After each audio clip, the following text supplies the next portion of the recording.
U.S. Farm Report weather is brought to you by H&S Manufacturing.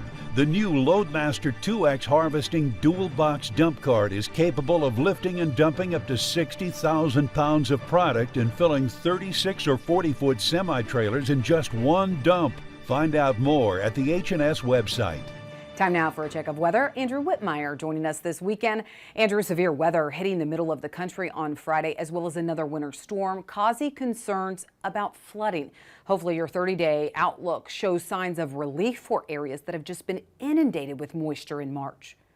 And time before we get into the outlook for April, let's go ahead and talk about spring flooding that is on many minds, especially the far northern states where parts of the Dakotas as well as parts of the upper Midwest still have several inches of snow still on the ground.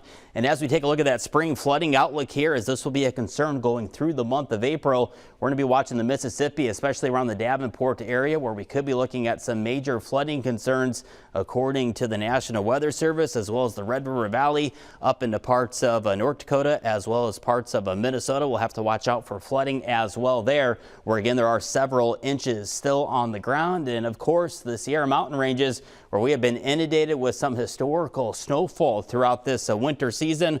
We're going to be watching for a lot of spring runoff here, and that's going to increase the potential for mudslides here as we head on into the heart of the spring months. Looking at root zone here, again, we're still dry where it's been continuous dry, and still wet where it's been wet across the Great Lakes all the way down to the deep south, and as well as the California coastline, where we've been kind of inundated with some of those waves of moisture, as well as parts of the Intermountain West as well. And the red areas, unfortunately, are going to continue to dry out here. Looking at the drought monitor, well, it's almost a resemblance of, again, the root zone map, where you're not seeing any color out there. That's where the soil is saturated, and where we're seeing some of those darker and deeper reds here, that's an extreme to an exceptional drought that again continues to grow now across parts of Kansas as well as parts of Oklahoma.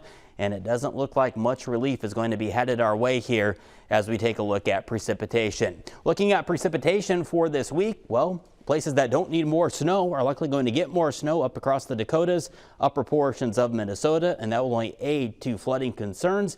Meanwhile, we'll see a chance here for a few spotty showers and thunderstorms as we go throughout this week. And looking in the next week, it finally looks like that atmospheric river will finally shut off out west for a brief moment. Meanwhile, we're still going to be looking at above average precipitation, especially down across the deep south as well as the Dixie Alleyway. And we have to turn our attention to the jet stream here for this week.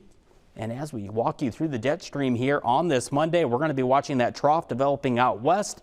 That will eventually try to work its way eastward some, allowing for some severe weather across the Dixie Alleyway. But check out, by next weekend, we'll likely get another ridge setting up out west, and that'll begin to shut off the moisture for the western coast. Thanks, Andrew. Well, USDA had several reports hit the markets on Friday. Between acreage and WASDE, what surprises could continue to move the markets? Pete Meyer and Joe Vaclavic join me next.